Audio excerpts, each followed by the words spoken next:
स्वाति एक बहुत ही सीधी सादी प्यारी सी लड़की थी। वो 5वीं कक्षा में पढ़ती थी। सबसे प्यार से बात करना, सबका सम्मान करना, इतना अच्छा स्वभाव होते हुए भी स्वाति से उसकी क्लास में कोई अच्छे से बात नहीं करता था, क्योंकि स्वाति का रंग काला था। उसके काले रंग की वजह से ही उसे स्कूल में कई बार नफरत का पात्र बनना पड़ता था। स्वाति, लाइन में पीछे लग, आगे लगेगी तो मैम तुझे गुस्सा करेंगी। पर मैंने पूरा पाठ याद किया है, पीछे खड़ी हुई तो मैं किसी को नजर नहीं आऊंगी। तू तो सबसे पहले नजर आती है, पर हमें पता है टीचर जी तुझसे कोई भी प्रश्न पूछेंगी ही नहीं। तू तो काली है काली, इसलिए तुझे कोई पसंद नहीं करता। चल जा पीछे खड़ी हो, वरना टीचर जी हमें डांटेंगी। स्वाति के साथ अक्सर ऐसा होता रहता था, जिस कारण वो बहुत दुखी होती थी। उसे स्कूल में होने वाले किसी भी समारोह में सबसे पीछे खड़ा होना पड़ता था। 15 अगस्त आने वाला था और स्कूल के सभी बच्चे 15 अगस्त में स्टेज पर होने वाले कार्यक्रम में भाग ले रहे थे। स्वाति का भी मन था वो 15 अगस्त के समारोह में भाग ले। स्वाति घबराती हुई अपनी टीचर के पास जाती है। मैम, कल जो 15 अगस्त के लिए 15 अगस्त के लिए। अब आगे भी बोलेगी या यूं ही मेरा टाइम खराब करती रहोगी? दिख नहीं रहा मैं कल के समारोह के लिए बच्चों की तैयारी करवा रही हूँ? मैम, कल मुझे भी डांस ग्रुप में भाग लेना है। डांस के बच्चे पूरे हो चुके हैं, अब तुम इस ग्रुप में नहीं आ सकती। सॉरी, और वैसे भी मुझे इस डांस में सुंदर सुंदर लड़कियों को लेना था। तुम इन सब से बिल्कुल अलग लगोगी। स्वाति उदास मन से अपनी सीट पर जाकर बैठ जाती है। स्वाति घर जाती है और अपनी माँ से सारी बात कहती है। माँ, मैं काली क्यों हूँ?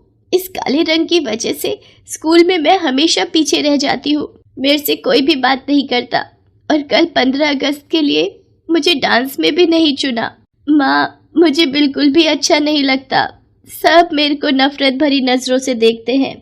अरे मेरी गुड़िया रानी, तू इतनी उदास क्यों होती है? तुझे पता है कान्हा जी भी सांवले थे, लोग उन्हें भी काला बोलते थे, पर उन्होंने कभी भी किसी की बात का बुरा नहीं माना। उन्होंने दुनिया के लिए बहुत अच्छे काम किए, इसीलिए तो वे भगवान कहलाए। और जब भगवान को अपने रंग से कभी निराशा नहीं हुई तो तुम क्यों करती हो? तुम्हें इसी रंग को अपना हथियार बनाना चाहिए और हमेशा जीवन में अच्छे काम करने चाहिए। व्यक्ति की पहचान उसके रंग रूप से नहीं होती, उसके अच्छे व्यक्तित्व से होती है। इसलिए कभी भी अपने रंग को लेकर निराश नहीं होना। स्वाति अपनी माँ की बात को समझ जाती है और अगले दिन वो खुशी खुशी स्कूल पहुंचती है।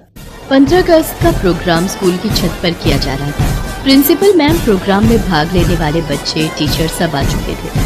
कुछ ही देर में चीफ गेस्ट आने वाले थे। देशभक्ति गीतों से पूरा स्कूल गूंज रहा था। अलग अलग कक्षा के बच्चे 15 अगस्त पर निबंध बोल रहे थे। स्वाति भी 15 अगस्त पर कुछ लाइनें तैयार करके लाई थी।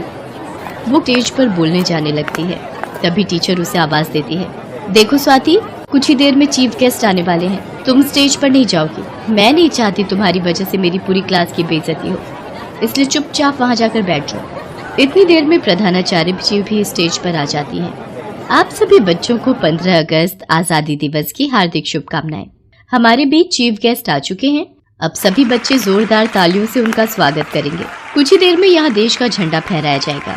इसके बाद सभी कक्षा के बच्चे अपना सांस्कृतिक कार्यक्रम प्रस्तुत करेंगे। प्रोग्राम शुरू हो जाता है। उसके बाद देश का झंडा फहराया जाता है। बारी बारी सभी कक्षा के बच्चे सुंदर सुंदर तैयार होकर अपने कार्यक्रम प्रस्तुत करते हैं। स्वाति की क्लास के बच्चे भी ग्रुप डांस के लिए स्टेज पर पहुंचते हैं। जो झंडा अभी कुछ देर पहले लहराया गया था, बच्चे उसके आसपास ही डांस कर रहे थे। झंडा जिस डंडे से बंधा था, वो डंडा लगातार हिल रहा था।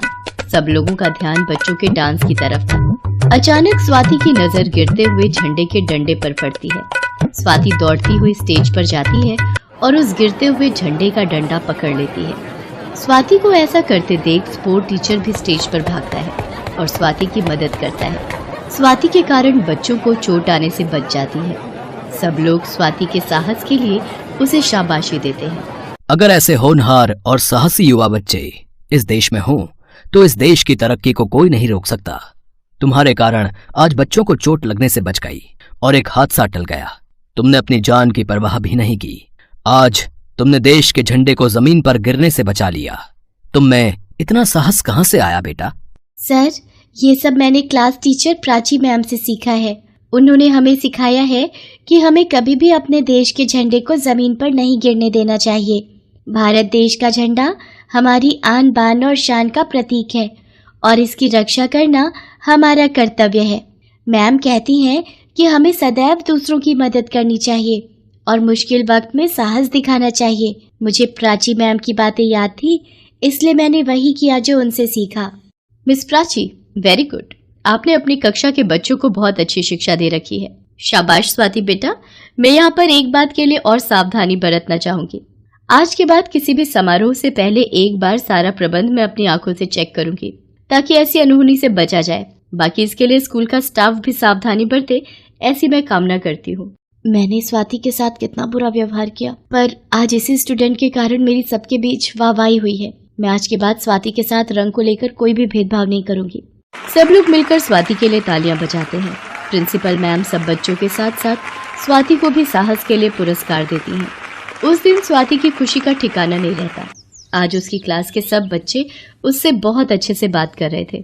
उसके बाद सभी बच्चों को 15 अगस्त त्योहार की खुशी में मिठाई और टॉफियां बांटी जाती हैं। क्लासरूम के अंदर सारे स्टूडेंट्स बैठे हुए हैं। एक डेस्क पर 2-2 बच्चे बैठे हुए हैं, लेकिन पूजा अकेली ही बैठी हुई है क्योंकि उसके साथ कोई बैठना नहीं चाहता।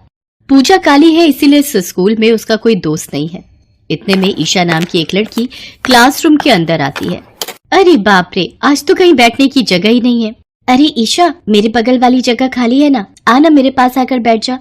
नहीं नहीं, तू तो इतनी काली है। माँ कहती है तुझसे बात करने से भी मैं काली बन जाऊंगी। मैं पागल थोड़ी हूँ जो तेरे पास बैठूंगी। पूजा को बहुत बुरा लगता है। उसे हर रोज यही सब सुनना पड़ता है, इसीलिए उसे स्कूल आने का भी मन नहीं करता।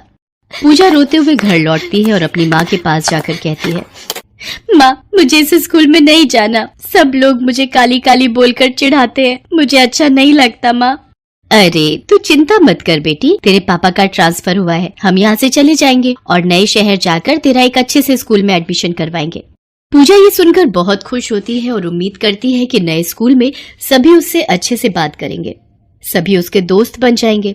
अगले ही महीने पूजा अपने माता पिता के साथ एक नई जगह चली जाती है। वहाँ जाकर उसके माता पिता उसका एडमिशन एक बड़े से स्कूल में करवा देते हैं। पूजा एक नई उम्मीद के साथ स्कूल जाती है, मगर पहले ही दिन उसकी सारी उम्मीदों पर पानी फिर जाता है। इस स्कूल के बच्चे और भी बुरी तरीके से पूजा से बात करने लगते हैं। अरे वो देख, वो नई लड़की कितनी काली है। अरे बाप रे, ये तो अमावस है। अमावस ये यहाँ क्यों आई है? इसे देखने से ही लगता है कि आज का दिन खराब होने वाला है।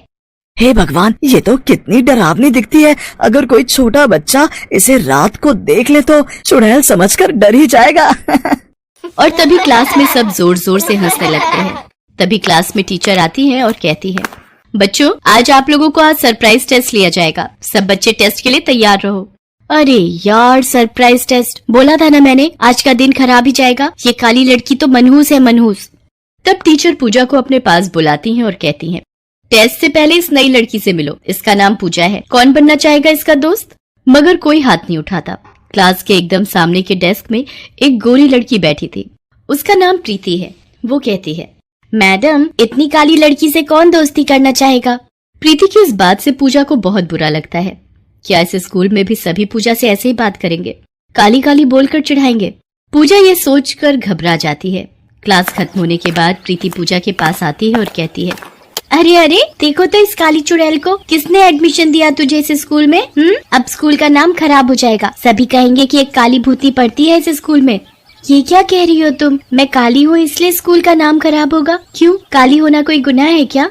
अरे बाप रे, अब तो तू जुबान भी लड़ाने लग गई। ओए, अगर तू मुझसे ऐसे बात करेगी ना तो मैं एक चुटकी में तुझे इस स्कूल से निकाल दूंगी। ये स्कूल मेरा है, मेरे पापा का। मुझसे जबान संभाल कर बात करना, समझी? प्रीति पूजा को धमकी देकर चली जाती है। इसके बाद से प्रीति हर रोज पूजा के ऊपर अत्याचार करती रहती है। क्लासरूम में घुसते ही पूजा का बैग लेकर खुद का डेस्क साफ करती है। टिफिन भी पूजा को क्लास में बैठकर खाने नहीं देती और उससे कहती है, ए पूजा, यहाँ क्लासरूम के अंदर बैठकर खाना नहीं खा सकती तू। तेरा ये काला मुंह देखकर खाना नहीं खाया जाएगा हमसे। पूजा हर रोज लंच के समय बाथरूम में चली जाती, वहाँ बैठकर खाना खाती और सिसक सिसक कर रोती रहती। हे भगवान, आपने मुझे काला क्यों बनाया?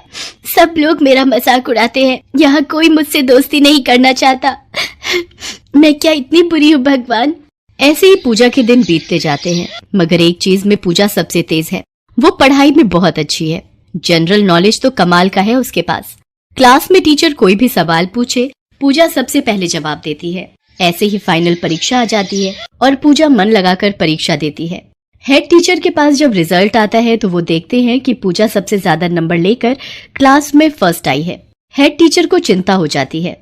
अब मैं क्या करूं? इस स्कूल के मालिक हैं जायसवाल जी। उनकी बेटी प्रीति हर साल क्लास में फर्स्ट आती है। कोई और फर्स्ट हो गया तो जायसवाल जी गुस्सा हो जाएंगे।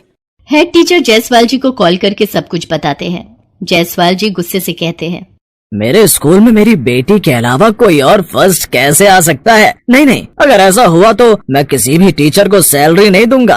और हर साल स्कूल के मैगजीन में क्लास में फर्स्ट आने वालों की तस्वीर छापी जाती है। उसमें एक काली लड़की की तस्वीर छपेगी क्या? क्या इतने बुरे दिन आ गए हैं अब आप लोग देख लीजिए कि क्या करना है। हेड टीचर चिंता में पड़ जाते हैं। वो पूजा का नंबर काट देते हैं और प्रीति का नंबर बढ़ाकर उसे फर्स्ट पोजीशन पर लेकर आते हैं। क्लास में जब रिजल्ट सबके सामने आता है तो पूजा हेड टीचर के पास जाकर कहती है, हेड टीचर, मेरी परीक्षा बहुत अच्छी हुई थी। मुझे इतने कम मार्क्स कैसे मिल सकते हैं? वो प्रीति तो परीक्षा में चीटिंग कर रही थी, उसे सबसे ज्यादा मार्क्स कैसे मिल सकते हैं? अब जो है वो है, हार मानना सीख लो पूजा। पूजा वहाँ से चली जाती है। तभी वो सुनती है कि प्रीति उसके दोस्तों को सब कुछ सच सच बता रही है कि कैसे पूजा के नंबर कम करवाए हैं उसके पापा ने। ये सुनकर पूजा को बहुत बुरा लगता है। पूजा घर चली जाती है और रोने लगती है। माँ, मुझसे कोई प्यार नहीं करता। माँ, कोई भी नहीं। मैं तो करती हूँ ना बेटी। और तो कोई नहीं करता, कोई दोस्त नहीं है। परीक्षा में सबसे ज्यादा नंबर मिलने के बावजूद मेरे नंबर कम किए गए हैं। मैं अब से स्कूल नहीं जाऊंगी माँ, नहीं जाऊंगी। पूजा 2 दिन स्कूल नहीं जाती है। कोई उसकी खोज भी नहीं करता। इतने में इंटर स्कूल क्विज कंपटीशन शुरू हो जाता है। पूजा के स्कूल से प्रीति कंपटीशन में भाग लेने जाती है। ये कंपटीशन स्कूल के प्रेस्टीज से जुड़ा हुआ है, मगर प्रीति किसी भी प्रश्न का उत्तर नहीं दे पाती है। हर एक प्रश्न का गलत उत्तर देती है। हेड टीचर चिंता में पड़ जाते हैं। कंपटीशन का पहला राउंड खत्म हो जाता है और उसमें प्रीति का स्कूल सबसे पीछे होता है। हेड टीचर जायसवाल साहब के पास आते हैं और कहते हैं, जायसवाल सर, लगता है हम ये कंपटीशन हार जाएंगे। नहीं, मेरा स्कूल नहीं हार सकता। आप कुछ भी कीजिए, लेकिन हमें इस कंपटीशन में जिताइए। हेड टीचर तभी गाड़ी लेकर पूजा के घर पर जाते हैं। पूजा, जल्दी चलो, हमें तुम्हारी जरूरत है। हेड टीचर आप? हाँ सर, चलिए। हेड टीचर पूजा को लेकर कंपटीशन में जाते हैं। प्रीति को हटाकर पूजा भाग लेती है और एक के बाद एक सही उत्तर देकर वो अपने स्कूल को इस कंपटीशन में जितवा देती है। सभी बहुत खुश हो जाते हैं। जायसवाल साहब खुद पूजा के पास आते हैं और कहते हैं, पूजा बेटी, हम सब लोगों ने मिलकर तुम्हारे साथ बहुत गलत किया। हम सब शर्मिंदा हैं। हाँ पूजा, मैं भी शर्मिंदा हूँ। तुम भी असली शान हो हमारे स्कूल की। हाँ पूजा, मुझे आज पता चल गया है कि बाहर की खूबसूरती से कुछ भी नहीं होता। आज से तू मेरी दोस्त है। सच में प्रीति? हाँ रे पगली, सच में। ये बोलकर प्रीति पूजा को गले लगा लेती है। स्कूल को कंपटीशन जीतने का प्राइज मिलता है। पूजा को क्लास टॉपर घोषित किया जाता है। क्लास के सारे बच्चे पूजा के दोस्त बन जाते हैं और प्रीति पूजा की बेस्ट फ्रेंड बन जाती है। पूजा को सब कुछ मिल जाता है। वो ऐसे ही खुशी से जिंदगी बिताने लगती है।